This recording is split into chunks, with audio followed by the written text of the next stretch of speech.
বন্ধুরা, IB multimedia চ্যানেলে আপনাদেরকে আন্তরিক অভিনন্দন ও শুভেচ্ছা জানাই। আপনারা অনেকেই অপেক্ষায় রয়েছেন যে কখন আসাম এইচএসএলসি পরীক্ষার অথবা আসাম হাই মাদ্রাসা পরীক্ষার ল্যাপটপ বিতরণ করা হবে বা কখন থেকে এর অনলাইন অ্যাপ্লাই শুরু হবে। তো বন্ধুরা, আজ 18 তারিখ, 18 সেপ্টেম্বর 2018 ইংরেজি।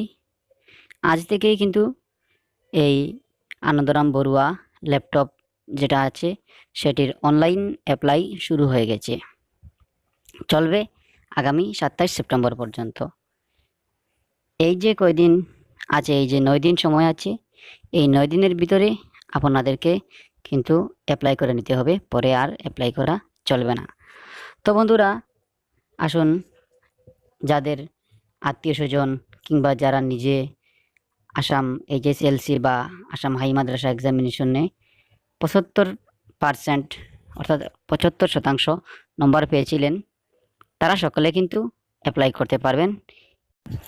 চলুন এবার জেনে নেই কিভাবে অনলাইনে অ্যাপ্লাই করতে হবে। অনলাইনে অ্যাপ্লাই করতে হলে আপনারা যে কোনো একটি ব্রাউজার ওপেন করতে পারেন, যেমন এই যে ক্রোম ব্রাউজার দেখতে পাচ্ছেন সেটি অন করে করতে পারবেন, অথবা গুগলেও আপনারা করতে পারেন। যেমন আমি আপনাদেরকে গুগলে করে দেখাচ্ছি। এই যেমন আমি গুগল ওপেন করলাম, ওপেন করে এখানে আপনারা শুধু লিখবেন আরবাস, ARBAS, আরবাস। এই আরবাস লেখার পরে আপনারা এই যে আরবাস লেখা দেখতে পাচ্ছেন, এটাতে ক্লিক করে দিবেন। ক্লিক করে দেওয়ার পর আপনারা এভাবে চলে আসবে। এখানে দেখতে পাবেন আপনারা এখানে লেখা রয়েছে অনলাইন রেজিস্ট্রেশন। এই অনলাইন রেজিস্ট্রেশনে ক্লিক করবেন। ক্লিক করার পর আপনাদের এভাবে একটি পেজ চলে আসবে। এই পেজে লেখা থাকবে student log in. Student log in লেখা এই যে এইরকম পেজ থাকবে। এই পেজে আপনারা দেখতে পাবেন student log in. Student log ইনে প্রথমে থাকবে সেন্টার। এই সেন্টারের জায়গায় আপনারা আপনাদের নিজস্ব সেন্টার কোড বসাবেন। সেন্টার কোডে এখানে লেখা রয়েছে B18। প্রথমে যেহেতু 2018 সালের অ্যাপ্লাই করবেন, প্রথমে বসাবেন B18। তারপর এই যে আপনাদের নিজেদের সেন্টার কোড বসাবেন। বসাচ্ছি B18, তারপরে হাইফেন চিহ্ন দিবেন। B18 হাইফেন চিহ্ন দিয়ে 347। তারপরে আসবে রুল। এই রুলের জায়গায় প্রত্যেক ক্যান্ডিডেট নিজেদের রুল বসাবে। যেমন আমি, তারপর দেখাবে টোটাল মার্কস, কে কত টোটাল মার্কস পেয়েছেন। হ্যাঁ, এই টোটাল মার্কস যেমন আমি বসাচ্ছি একটি টোটাল মার্কস, যেমন 491 বসিয়ে দিলাম। তারপর সাবমিট করে দেবেন। এই যে সাবমিট দেখতে পাচ্ছেন, এটাতে ক্লিক করে সাবমিট করে দেবেন। সাবমিট করে দেওয়ার পরে এভাবে একটি পেজ চলে আসবে। এখানে রয়েছে data sheet, basic information, address it's 1 number. 2 number রয়েছে সাপোর্ট ডকুমেন্ট আপলোড ইনকমপ্লিট। দুটি আমার ইনকমপ্লিট রয়েছে, যেহেতু আমি এখনও এগুলো আপলোড করিনি। এখন আমাদেরকে এগুলি আপলোড করতে হবে। তো এখানে আমি প্রথমে টাচ করে দিলাম ডাটা শিট বেসিক ইনফরমেশন। এখানে প্রথমে দেখা যাচ্ছে centre, roll, marks, student obtains, name, mobile number, email, date of birth, father name, mother name, এগুলো এক এক করে বসাতে হবে। যেমন আমি প্রথমে বসিয়ে দিচ্ছি আমার মোবাইল নম্বরটি। যেমন একটি মোবাইল নম্বর আমি বসিয়ে দিলাম। এই যে একটি মোবাইল নম্বর বসিয়ে দিলাম। হ্যাঁ, তারপরে এই যে এখানে আমি ক্লিক করে ইমেলটি আমার বসিয়ে দিলাম। ইমেলের জায়গায় ক্লিক করে এই যে আমার ইমেলটি বসিয়ে দিলাম। তারপর date of birth. Date of বার্থে শুধু এই যে তারিখটি বসালাম। এই যে আমার বসাতে আমার শো করে নিয়েছি, এভাবে শো করে নেবে। তারপর যে আমার জানুয়ারি 1, 1999 দেখিয়ে দিচ্ছি। তারপরে এখানে অ্যাড্রেস রয়েছে, অ্যাড্রেস লাইন 1। যেমন আমার একটি অ্যাড্রেস আমি বসিয়ে নিলাম। প্রত্যেকে নিজেদের অ্যাড্রেস বসিয়ে নেবেন। যেমন একটি অ্যাড্রেস বসিয়ে দিলাম। তারপরে অ্যাড্রেসটি আমি এই যে আমার গ্রামের নামটি বসিয়ে দিলাম। এই যে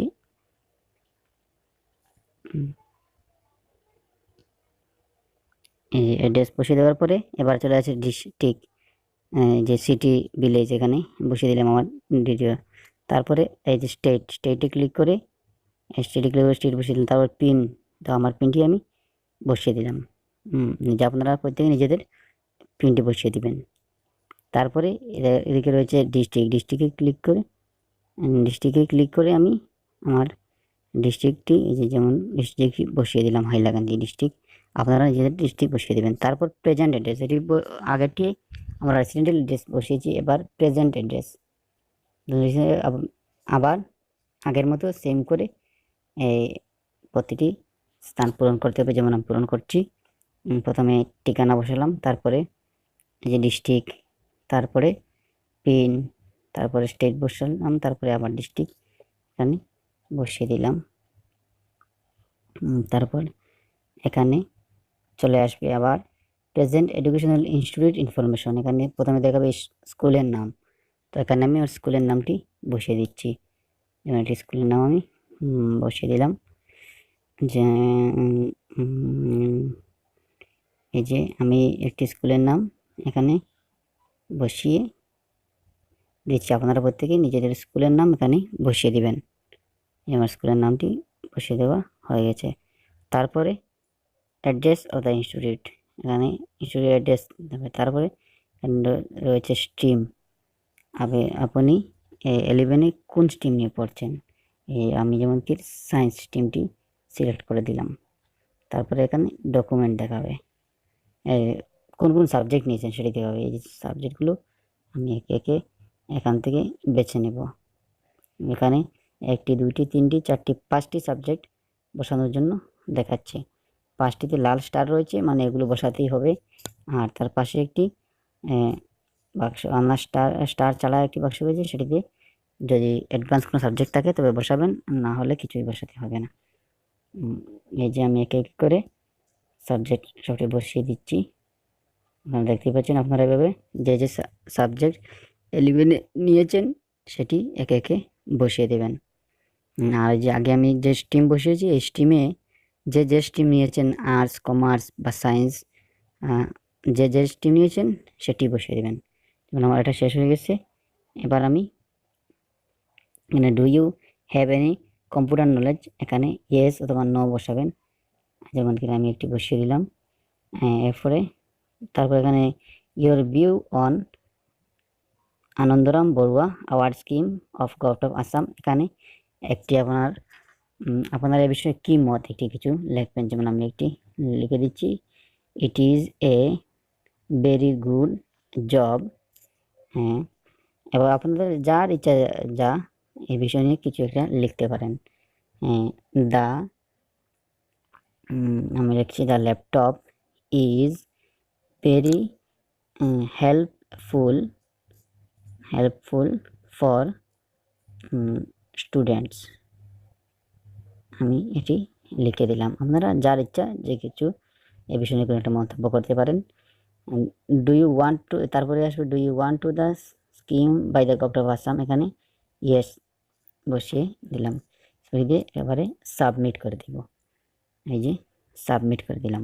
সাবমিট করে দেওয়ার পর এভাবে ডাটাশিট ফিল আপ আর একটি পেজ চলে আসবে এখানে। এই পেজটি, যে পেজটি আমি ফর্ম ভর্তি করেছিলাম সেটি আবার চলে এসেছে। কেন চলে এসেছে? এই যে আমার একটি ফিল্ড বাকি রয়ে গেছিল, মাদার নেম। এই মাদার নেমটি যে ফিল আপের জায়গা রয়েছে, যেটি লাল স্টার রয়েছে, সেটিতে কিন্তু বাদ দেওয়া চলবে না, সেটিতে অবশ্যই আমার ফিল আপ করতে হবে। তো দেখুন আমার মাদার নেমে কিন্তু লাল স্টার চিহ্ন রয়েছে, তবুও আমি এটি ছেড়ে দিয়েছিলাম ভুলবশত। এটি আবার ফিল আপ করতে হচ্ছে। যে আমি আমার মাদার নেমটি বসিয়ে দিলাম, বসিয়ে দিয়ে এবার কিন্তু হয়ে গেল। তারপর আমি আবার এটি সাবমিট করে দিলাম, সাবমিট করে দেবো। একবার চলে এলো ডাটাশিট basic information address it's complete. এবার আমাদেরকে স্পটিং ডকুমেন্ট আপলোড, এটা ইনকমপ্লিট লাল কালারে দেখাচ্ছে, এটি আমাদেরকে কমপ্লিট করতে হবে। এটাতে টাচ করতে হবে। টাচ করার পরে এভাবে যে সাপোর্টিং ডকুমেন্ট আপলোড কমপ্লিট, এটাতে আমাদেরকে টাচ করতে হবে। টাচ করার পর এভাবে একটি পেজ চলে আসবে। ফাইল টেপ সিলেক্ট, এখানে আমরা পাসপোর্ট সাইজ ফটোগ্রাফ, এটিতে টাচ করব। টাচ করার পর এখানে নিচে থেকে হবে সিলেক্ট ফাইল, চয়েস ফাইল, এখানে চয়েস ফাইল চলে আসবে। এখানে ক্লিক করার পর আপনাদের ফাইল দেখাবে। ফাইল দেখানোর পর এভাবে আপনারা ফাইল ডকুমেন্টের সাথে ক্লিক করতে পারবেন। যেমন আমি এখানে যে ফাইল আছে, এই ফাইলে ক্লিক করার পর আমার গ্যালারি চলে আসবে। যেখানে গ্যালারি থেকে আমি চয়েস করব, গ্যালারি ওকে করলাম, আমার গ্যালারি চলে এলো। যে আমার গ্যালারিতে থাকা সব ফটো শো করছে। এখান থেকে আপনারা এই স্টুডেন্টের একটি ফটো ক্লিক করে নেবেন। যেমন আমি রাফ একটি ফটো ক্লিক করে নিলাম, তারপরে এই সাবমিট করে দিবেন। যেখানে রয়েছে সবুজ নীল কালিতে সাবমিট লেখা, এটিতে ক্লিক করে দেবেন। ক্লিক করে দেওয়ার পরে সাপোর্টিং ডকুমেন্ট আপলোড এখানে নিচে দেখাবে ডকুমেন্ট আপলোডেড পাসপোর্ট ফটো, আর উপরে আবার আপনাদের এই সার্টিফিকেট আপলোড করার জন্য দেখাবে। এখানে আবার ফাইল টাইপ সিলেক্ট থাকবে, এখানে পাস সার্টিফিকেট ক্লিক করে দিবেন, তারপরে আবার ফাইল সিলেক্ট করে দিবেন। সিলেক্ট করে আবার গ্যালারি চলে আসবে, ফটো যেভাবে দিয়েছিলেন।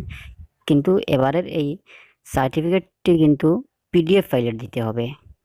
ফটোটি জেপিজি আপনাদের ক্যামেরার তোলা ফটো হলেও চলবে, কিন্তু এই সার্টিফিকেটটি দিতে হবে আপনাদের পিডিএফ ফাইলের। এই যে আমি একটি জেপিজি ফটো সিলেক্ট করেছিলাম, তাই এই যে লাল কালিতে লেখা রয়েছে পিডিএফ ফাইল অনলি, এভাবে। কিন্তু এখানে পিডিএফ ফাইলের সার্টিফিকেটটি দিয়ে দিলেই আপনাদের হয়ে যাবে। তারপরে সাবমিট করে দিবেন, তারপরে সাবমিট করে দিয়ে কনফার্ম করে দিবেন, তখন আপনাদের অ্যাপ্লাই কিন্তু হয়ে যাবে। হ্যাঁ বন্ধুরা, এভাবেই আপনারা অ্যাপ্লাই করে নেবেন। আশা করি আপনাদের এই ভিডিওটি অনেক সাহায্যে আসবে। যদি কোনো সাহায্য আসে তবে আমাদের চ্যানেলটি সাবস্ক্রাইব করবেন এবং পাশে থাকা বেল আইকনে ক্লিক করে রাখবেন, এবং ভিডিওটি প্রত্যেক ছাত্রছাত্রীর কাছে পৌঁছে দেওয়ার জন্য বেশি বেশি করে শেয়ার করবেন। আর তার পরবর্তী রয়েছে কোন তারিখে ল্যাপটপটি বিতরণ করা হবে। এই ল্যাপটপ বিতরণ করার তারিখটি পাওয়ার জন্য অবশ্যই আমাদের চ্যানেলটি সাবস্ক্রাইব করে অপেক্ষায় থাকুন। যখনই অফিসিয়াল ওয়েবসাইটে এই বিষয়ে কোনো কিছু আপডেট দেওয়া হবে, তখনই আপনাদেরকে আমরা এই খবরটি জানিয়ে দিব। ভিডিওটি শেষ পর্যন্ত দেখার জন্য অনেক ধন্যবাদ।